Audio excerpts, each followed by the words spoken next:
अस्सलामुअलैकुम। ईद तो ख़त्म हो गई और मैं कुछ दिन छुट्टियां भी मनाई और फिर आ गए हम अपनी औकात पे। औकात क्या है? Cleaning cleaning cleaning, cooking, cleaning. मैं छुट्टियां मना के आई हूँ तो ये है हमारी औकात। किचन साफ करो आते ही सारा कुछ मैस, इतना काम है जिसकी कोई हद नहीं। अब 4 दिन औरत के बगैर घर हो तो क्या उसकी हालत होती है, आप सोच सकते हैं। टोकन कप में लगाया है। तो जब आपने इतने काम करने होते हैं तो डॉक्टर के विजिट भी होते हैं, वहां पे मैंने ये देखा टूटे हुए कप में बड़ा प्यारा सा प्लांट लगाया हुआ, तो मैंने फटाफट से कैप्चर कर लिया। यहाँ सिनेमन, ये इलायची, लौंग, छोटी इलायची, सौंफ, चिली पाउडर, हल्दी एंड सॉल्ट, ये सारी चीज़ें इसमें जाएंगी। और इसके साथ प्याज, अदरक एंड लहसुन। ये मैं यखनी बनाऊंगी पुलाव के लिए। इस दफ़ा मैंने वो स्टेनर नहीं डाला, मैं इसको ना स्टेन वैसे कर लूँगी क्योंकि ये छोटा इंस्टेंट पॉट है। मैं इसको ट्राई करने लगी हूँ यखनी के लिए। छोटा सा मंगवाया है ताकि इसमें थोड़ी चीज़ पका सकें और बेटी को भी सिखा सकूँ। तो इसको हम करते हैं बंद।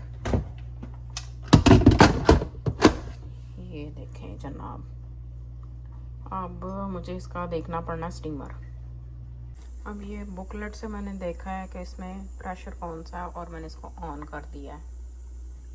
अच्छा, आज का मेरा व्लॉग तो जो है ना, मैं आप लोगों को ऑनेस्ट रिव्यू दूंगी मिनी इंस्टेंट पॉट का। जैसे कुकर होते हैं ना, पाकिस्तान में तो कुकर होते हैं, यहाँ पे इंस्टेंट पॉट होते हैं। कुकर का ज़माना यहाँ पे आउटडेटेड हो गया। मेरे आए हैं मेहमान, तो आज मैंने ये चूल्हा क्लीन कर लिया है। इसके ऊपर मैं फॉइल लगा दूंगी। फिर जितनी भी मेहमानदारी की मैं कुकिंग करूँगी ना, वो सारी करने के बाद मैं इसको उतार दूंगी जब गेस्ट आएंगे। ये मेरे पास हैवी ड्यूटी फॉइल है, इसको लेयर करके। अच्छा, मैंने तो हैवी ड्यूटी फॉइल रखी हुई है इन कामों के लिए, लेकिन आप रेगुलर फॉइल भी लगा सकते हो। लेकिन रेगुलर फॉइल जो होती है ना, वो बड़ी जल्दी खराब हो जाती है और फट जाती है जब हम उसको साफ करते हैं। ये हैवी ड्यूटी जो है मेरे तकरीबन काफ़ी सारे हिस्से को कवर कर देती है। फिर इसको लगा के मैं उसके ऊपर बर्नर लगा देती हूँ और जो थोड़ा सा पीछे का पार्ट रहता है ना, उसके ऊपर मैं जो रेगुलर हमारी फॉइल होती है ना छोटी, वो लगा देती हूँ। इस तरह से जितनी भी कुकिंग करनी है ना, मेरा ये जो चूल्हा है वो अब दोबारा मुझे इतना क्लीन नहीं करना पड़ेगा, इतना हार्ड वर्क नहीं करना पड़ेगा कि जितना कि हमें यूजुअली करना पड़ता है। समटाइम ये होता है कि इसके नीचे भी कुछ चीज़ चली जाती है, अगर कोई लिक्विड गिर जाए बस, वो तो हम कहते हैं ना कि जो बदकिस्मती हो जाती है। समटाइम जो हम लोग जितना भी काम करते हैं ना, बहुत सारी क्लीनिंग कर लेते हैं, उसी वक़्त हमारा चूल्हा जो है ना, दूध उबल गया या कोई चाय उबल गई और ख़राब हो जाता है।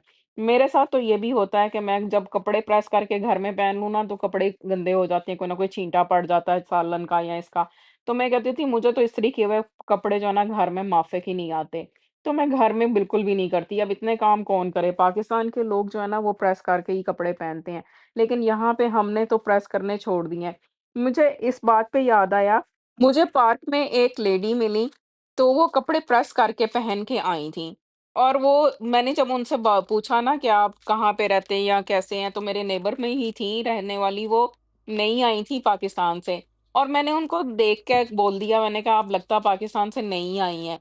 तो मुझसे पूछने लगी हैं कि तुम्हें कैसे पता चला कि मैं पाकिस्तान से नहीं आई हूँ?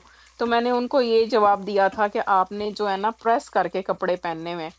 तो इतना हँसी, और कुछ सालों के बाद वो फिर मुझे ये बात याद करवाया करती थी और कहा करती थी कि तुम्हारा कितना अच्छा गैस था। मैंने कहा हाँ, क्योंकि यहाँ पे सब काम खुद करने होते हैं, तो कोई भी कपड़े प्रेस करके नहीं घर में पहनता।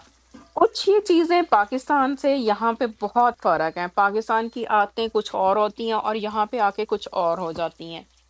अच्छा, ये जो इंस्टेंट पॉट है, होता है कि मेरा राइस मैं अक्सर इंस्टेंट पॉट में बना लेती हूँ। मेरी अम्मी कुकर में राइस बनाया करती थी, लेकिन मुझे रेसिपी नहीं दिया करती थी। ये तो भला हो अच्छे वक्तों का कि हम माओ को देखते थे वो कैसे काम कर रही हैं और हम सीख जाते थे। लेकिन आजकल के बच्चे जो माओ को देखते भी नहीं है, क्योंकि उनके हाथों में ये नन्ना मुन्ना सा शैतान जो होता है, वो तो हर वक्त उनके बिजी रहते हैं, या स्टडीज में बिजी रहते हैं या वो अपनी रील्स देखने में बिजी रहते हैं। अब मैंने इसी में पहले यखनी बनाई, यख़्नी बनाने के बाद मैंने उसको स्टेन करके रख लिया। यूजुअली मैं जो है ना एक टी स्टेनर डालती होती हूँ ये साबित मसालों के लिए, लेकिन आज मैंने कहा था ये छोटा-सा है और फर्स्ट ट्राई थी मेरी और ऑनेस्ट रिव्यू है आपके सामने। तो मैंने इसमें स्टेनर नहीं डाला, उसके बाद मैंने उसको अलग से जो है स्टेन कर लिया था यख़्नी को और फिर गोश्त डाला और उसको भूना, प्याज़ वग़ैरह भून के। पुलाव की तो आपको सबको रेसिपी पता होती है। लेकिन यखनी में सबकी कोई ना कोई चीज़ डिफरेंट होती है और उसके मैंने मसाले आपको शुरू में बता दिए कि मैं कौन-से मसाले डालती हूँ। बहुत ही मज़े का पुलाव बनता है, मेरा पुलाव सारे बहुत पसंद करते हैं, फ़ेमस है यहाँ पे मिलने-जुलने वालों में। आज बहुत सारी लाइक कैमरा एडजस्ट करने में, नया इंस्टेंट पॉट है, इस चीज़ों को एडजस्ट करने में थोड़ा-सा मुझे दिक्कत हो रही है। सम टाइम आपको हो सकता है कुछ स्क्रीन पे कुछ हिलता-जुलता नज़र आए या कोई एंगल सही नज़र ना आए। तो लेकिन उसको आप कबूल कीजिएगा, बस मैं आपको दिखाना चाह रही थी कि मैं छोटे-छोटे बर्तन में एक दफ़ा मैंने एक छोटे से कढ़ाई में मैंने राइस बनाए थे और वो बिल्कुल पूरे-पूरे बने थे। तो मुझे मैंने एक शॉर्ट वीडियो डाली थी, तो किसी ने कमेंट दिया था कि बर्तन बड़ा ले लें। अब उसको मैं क्या बताऊँ कि मुझे छोटे बर्तनों की इतनी आदत है, मुझे इतने अट्रैक्ट करते हैं छोटे बर्तन। मेरी कोशिश होती है कि जितने छोटे बर्तन में काम चल सके, उतनी आसानी से मैं कर लूँ। क्योंकि जब हम सिंक में बर्तन रखते हैं ना या काउंटर पे रखते हैं, जितने बड़े होते हैं, उतना वो उसका फैलाव होता है, खिलारा जिसको कहते हैं ना हम पंजाबी में। उस खिलारे को देख-देख के ना हमारे दिल को होल उठते होते हैं। तो इसलिए मैं कोशिश करती हूँ कि बर्तन छोटे से छोटा यूज़ करूँ ताकि मेरा वो जो है ना उस खिलारा-सा जो होता है वो ना पड़े और मुझे इतने होल ना उठें। बस मैंने इसको बंद कर दिया, राइस की सेटिंग कर दी, लेकिन मैं हमेशा इसको 2 से 3 मिनट पहले खोलती हूँ क्योंकि हम जब इनकी राइस की सेटिंग करके जब पूरे टाइम पे खोलते हैं, तो हमारे राइस जो है ना वो सॉफ्ट हो जाते हैं। जिसको कहते हैं ना खिचड़ी सी बन जाती है या पंजाबी में जिसको कहते हैं पप्पा बन गया। उस पप्पा से बचाने के लिए खड़ा-खड़ा, खिला-खिला सा चावल अगर बनाना है ना, तो इसका अपना जो टाइमर होता है ना उससे 2 मिनट एग्ज़ैक्टली या 3 मिनट पहले बंद कर दें। अब जब हम इसको खोलते हैं थोड़ा-सा गीला-गीला सा लगता है ये, लेकिन जैसे ही इसकी स्टीम आउट होगी, इसको हवा लगेगी, ये सारा दाना अलग-अलग हो जाएगा। इतना मज़े का होता है ना चावल। मेरे हस्बैंड को इंस्टेंट पॉट के राइस, दाल, सब्ज़ी हर चीज़ इतनी पसंद है, वो कहते हैं इतना अच्छा इसका फ्लेवर आता है क्योंकि इसके अंदर सारी स्टीम रहती है और कोई भी फ्लेवर जो होता है वो उड़ता नहीं है। जैसे हमारे कुकर की जो हवा निकलती रहती है और उसमें से फ्लेवर आउट हो जाता है। तो मैंने ये जो है 4 क्वार्ट्स का ऑर्डर किया क्योंकि पहले मैं 6 पाउंड का या 8 पाउंड का निकालती थी। तो मैंने सोचा कि ये तो बड़ा मुश्किल हो जाता है, हेवी हो जाता है, तो मैंने ये 4 पाउंड का जो है 4 क्वार्ट्स का सॉरी ऑर्डर किया। तो ये मुझे बड़ा ही अच्छा लगा। इसमें मैंने 2 कप राइस बनाए हैं, जो हम रेगुलर कप यूज़ करते हैं ना चाय वगैरह पीने के लिए, मैं कप्स ही यूज़ करती हूँ मेजरिंग के लिए। 2 कप मैंने इसमें जो है राइस बनाए हैं और मटन आपके सामने था। और मेरे बेटे को मटन पुलाव के साथ कचूमर सलाद बहुत अच्छा लगता है, लेकिन मेरे पास टमाटर थे ही नहीं। ये भी कनाडा का एक रंग है, हमारे पास जब चीज़ अवेलेबल नहीं होती तो हम उसी में गुज़ारा करते हैं क्योंकि बहुत मुश्किल होता है कि एक चीज़ के लिए आप जाएँ और उसको लेके आएँ। ज़्यादातर तो यहाँ का मौसम ही इतना ख़राब होता है कि आप एक चीज़ के लिए बाहर निकलना जो है ना, उस पे तो इनकार ही वो कर देते हैं हम लोग कि नहीं जाना। तो मेरे पास टमाटर नहीं थे, प्याज़ और खीरे अवेलेबल थे, मैंने उनका बस सलाद बनाया और ये राइस थे बहुत ही शानदार। ये सारे राइस जितने जब स्टीम आउट हो जाती है, खिला-खिला सा केला-केला दाना हो जाता है और इतना मज़े का बनता है। बहुत सारी चीज़ों का ऐसे मैं सोचती होती हूँ कि रिव्यू दूँगी आपको ऑनेस्ट रिव्यू, तो ये मेरी फर्स्ट इस पे ट्रायल थी, फर्स्ट मैंने इसको जो है बनाया राइस को। तो मैंने सोचा मैं अपनी यूट्यूब फैमिली को इसका ऑनेस्ट रिव्यू दूँ।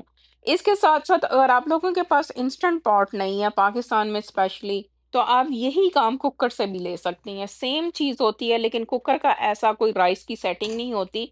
मेरी अम्मी जब बनाया करती थी, वो कुकर में पानी उतना ही डालते थे जैसे हम पतीले में डालते हैं और उसका जो है वो वेट लगा देते थे और जब वेट 1 या 2 मिनट चल जाता था, उसको खोल देती थी और वो बहुत ही मज़े के राइस तैयार हो जाते थे। लेकिन उसका भी यही ट्रिक होता था कि जब उसको खोलते थे वो थोड़ा-सा ऐसे लगता था जैसे उसके अंदर पानी या मॉइस्चर है वो गीले-गीले लगते थे। लेकिन जैसे ही उसका ढक्कन आप हटा के रखते हो 2-4 मिनट में वो मॉइस्चर सारा एब्ज़ॉर्ब कर लेते थे और बिल्कुल खिले-खिले से चावल बनते थे। आप रिज़ल्ट सामने देख सकते हैं और टेस्ट में इंतहा के अच्छे। मैंने तो खुद मुझे भी फ़ील हुआ है कि जो इंस्टेंट पॉट में चीज़ बनती है उसका फ्लेवर मोर अच्छा, मोर स्ट्रॉन्ग होता है, दूसरे हम रेगुलर पतीलों में बनाते हैं या कुकर में बनाते हैं। क्योंकि वो सारी स्टीम आउट होती रहती है, उसकी खुशबू आउट होती रहती है। तो जब इंस्टेंट पॉट में होता है इसका तो एक भी हल्की-सी हवा भी नहीं इसके अंदर से निकलती, इसलिए बहुत सारी चीज़ें सोच समझ के भी डालनी पड़ती हैं। जैसे कि अगर आप सब्ज़ मिर्च ज़्यादा डाल दें, तो उसका भी इतनी अच्छी तरह से ये फ्लेवर निकाल देता है कि बहुत स्पाइसी हो जाता है। फिर इसलिए मैं जो स्पाइस का लेवल है, वो थोड़ा-सा कम रखती हूँ इसमें क्योंकि मुझे पता होता है इसका बहुत स्ट्रॉन्ग जो है रिज़ल्ट निकलेगा और बहुत ही मज़े की चीज़ें बनती हैं। अगर आपके पास इंस्टेंट पॉट है, तो आप ज़रूर ट्राई करें, अगर नहीं है, तो आप कुकर में यही रेसिपी ट्राई करके मुझे फीडबैक ज़रूर दीजिएगा कि आपको कुकर के और पतीले के राइस में कोई फ़र्क लगता है या इंस्टेंट पॉट और जो पतीले के राइस होते हैं उसमें कोई फ़र्क लगता है। और अगर आपको मेरी रेसिपी पसंद हुई हो, तो अच्छा-सा कमेंट भी ज़रूर दीजिएगा और जिसने चैनल को सब्सक्राइब नहीं किया, वो सब्सक्राइब ज़रूर करता जाए मेरी अच्छी-अच्छी वीडियोज़ के लिए।